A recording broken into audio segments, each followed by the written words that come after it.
quê? Porque você está vibrando na escassez. E como é que sai da vibração da escassez? Entendendo o porquê que você tem tanto medo de perder o que você tem, né? E se você relaxasse? E se você descansasse? E se você simplesmente vivesse a sua vida de uma forma relaxada? Percebe como só de falar, às vezes, já dá esse gatilho, né? Já, cara, se eu parar de ser tão responsável assim com o meu trabalho, eu vou perder tudo, vou perder meu emprego e eu vou voltar para o status zero de finanças.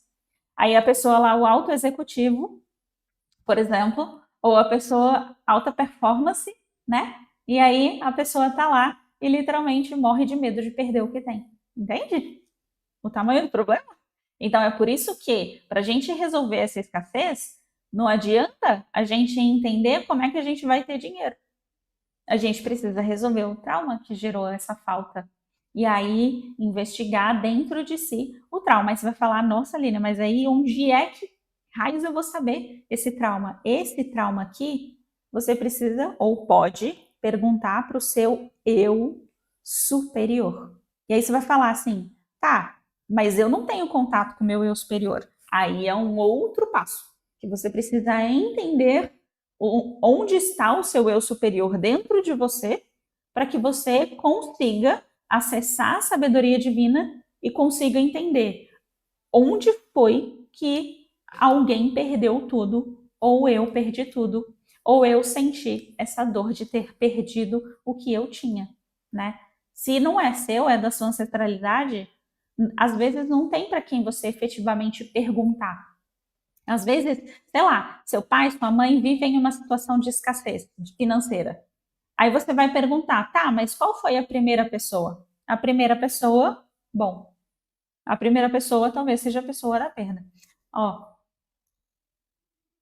sim, pode ter falta de dinheiro e ter todo o resto, mas não se sentir como escassez. Exato, só que aí eu faço uma outra pergunta. A falta de dinheiro não é uma falta também? Então, se ela não é uma falta também, ela também é escassez. Escasso é o que falta. Está escasso. O dinheiro também está escasso. E aí você pode não sentir como escassez porque você não entendeu ainda o sentimento da escassez, que é isso daqui, que é o sentimento da falta. A escassez, porque muitas pessoas falam, escassez, escassez, escassez, mas poucas pessoas entendem de verdade o que é realmente essa palavra. Porque a palavra nem bonita ela é, né? Mas o que realmente isso significa na prática, no dia a dia? O que a escassez é na prática, no dia a dia? O sentimento de falta é escasso. Se é escasso, está faltando, não é o suficiente. Se não é o suficiente, eu não posso descansar. Por quê? Porque eu ainda não tenho o que eu quero, ou seja, eu não tenho tudo o que eu gostaria de ter, e porque eu sinto que ainda não é bom bastante, porque ainda não é o suficiente. E se eu descansar, provavelmente eu vou perder tudo, entende? Então é muito nesse aspecto. A abundância na vida, ela é o estado, então vamos lá que eu vou colocar aqui, tá? Abundância. Essa palavra também eu não acho ela muito bonita. É um estado de fluir. Como que é esse estado de fluir? O estado de fluir é quando você está com a virtude da. Aí são várias, tá? Não é uma virtude só, eu vou explicar elas, tá? Responsabilidade, lidade e descanso. Sabia que descansar é uma virtude? Pois é, descansar é uma virtude. Quando você tem a abundância, esse estado de fluir com a vida, você tem responsabilidade, você tem descanso, você tem fé, você tem confiança, todas essas virtudes alinhadas a esse estado de fluir. Ou seja, você é responsável, só que você não é responsável agora de um jeito que é um jeito que massacra você nesse lugar aqui, trabalhando até o esgotamento. Não é uma responsabilidade pesada, não é aquela responsabilidade com sofrimento. Agora é uma responsabilidade leve. Eu sou responsável porque eu simplesmente sou. Entende? Esse estado de fluir, ele traz junto a virtude do descanso, ou seja, não é aquela coisa mais de eu preciso ficar ansioso o tempo todo. Eu preciso, né, ficar ansiosa o tempo todo preocupada. Será que tem? Será que vai faltar? Não é esse lugar. É um lugar de eu estou em paz, eu estou descansando. Por quê? Porque eu estou fluindo com a vida. A fé não é aquela fé cega de, não, Deus vai prover, no sentido de eu não preciso fazer nada que Deus vai fazer tudo sozinho. Que Deus? Um Deus externo.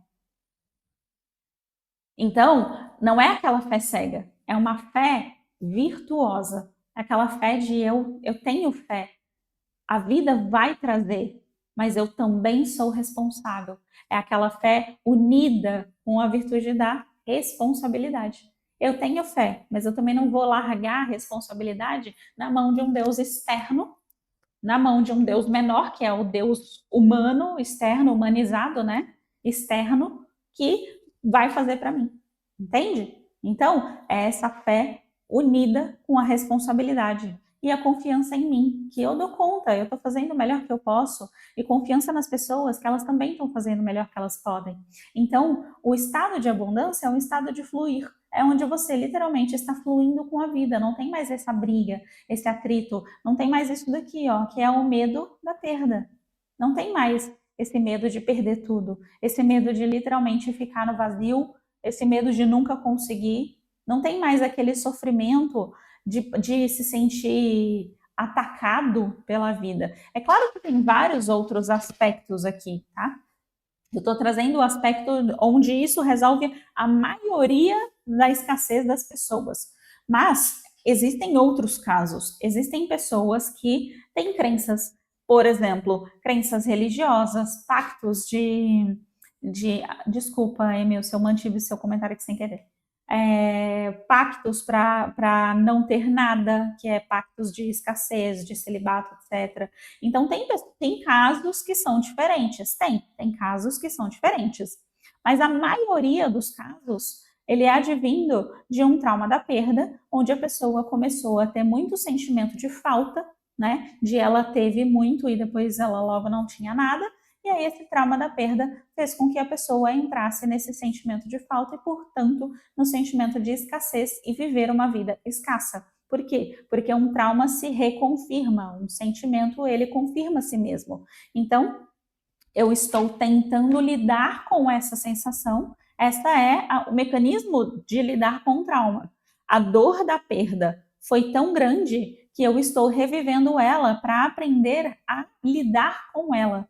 Né? Estou buscando o aprendizado que foi esse aprendizado que eu não consegui ter, né? E geralmente, quando você tem essa situação de perda, de você ter tido muito e logo não ter nada, qual que é o aprendizado atrelado a isso? Seguir em frente.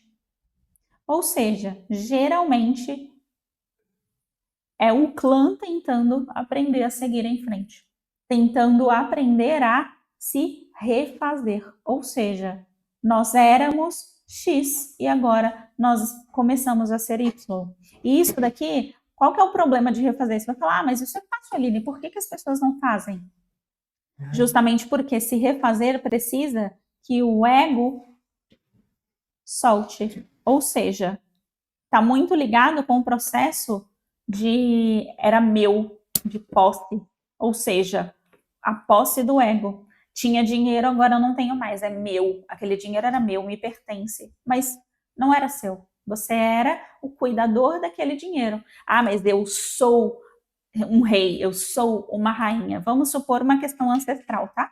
A questão ancestral tem um trauma que muitos de nós carregamos, que são pessoas que tiveram ancestrais europeus que vieram para o Brasil e eles literalmente foram, abre aspas, enganados quando eles chegaram aqui. Eles largaram tudo lá, deixaram tudo e quando chegaram aqui descobriram que aqui não tinha nada, com uma promessa de terras abundantes, com uma promessa de muita riqueza, chegaram aqui e descobriram que eles tinham que, aspas, trabalhar muito para ter qualquer coisa. Então, existe esse trauma que muitos dos nossos ancestrais carregam, né, que são o trauma dos imigrantes que vieram para cá, por exemplo. Estou dizendo um trauma que é muito comum em atendimento, por exemplo. E aí, esse trauma, ele precisa ser solto aonde? Nesse lugar aqui, do ego que solta. Eu sou superior a esse povo. Eu sou superior. Não, você não é mais. Agora você não é mais. Agora você é uma outra pessoa. Então, quando o ego prende, aí é onde a gente fica sentindo de novo, e mais uma vez, a mesma história, só que com um pano de fundo diferente. Então, a dor de ter perdido todo o, aspas, seu dinheiro ou de ter sido traído, me roubaram, levaram o que era meu, né? A dor da perda. Isso significa que provavelmente eu ainda não soltei esse trauma, eu ainda estou revivendo ele de novo e de novo e de novo, até que a minha vida consiga soltar esse processo, né? Até que eu consiga literalmente seguir em frente, tá bom? E aí, para seguir em frente, eu preciso refazer a minha vida, refazer o meu estado de vida, o meu estado de viver. E aí, para refazer, eu preciso que o meu ego solte a vaidade. Mas eu sou superior.